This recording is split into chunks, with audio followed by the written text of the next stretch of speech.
زما ملګرو مونږه د کوزه پښتونخوا نه اټک نه راغلي یو او زمونږ تعلق د اټک د سیمې سره دی.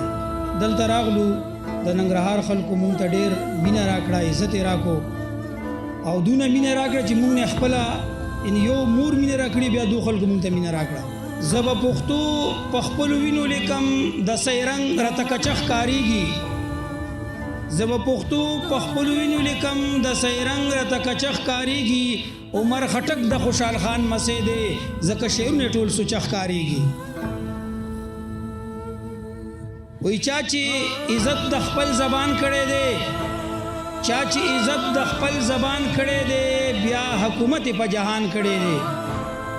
چا چې عزت د خپل زبان کړی دی، بیا حکومت په جهان کړی دی. یا زه پښتون یم، پښتو به وایم، ما د پښتو هر ځای پہچان کړی دی. او یو بل شعر به ویم جی چې وی زما په سر چې دا شمله ده، زما په سر چې دا شمله ده، دا مې نښه د بابا ده. زما په سر چې دا شمله ده، دا مې نښه د بابا ده. دا نشان د پښتنو دی، دا پہچان د پښتنو دی. یا دا د ابدالي نښه ده، دا هم د محمود غزنوي نښه ده. یا دا زما عزت دی، یا دا زما غیرت دی چې پټکې د چا په سر وي، هغه نر وي، هغه نر وي. ډېر مننه.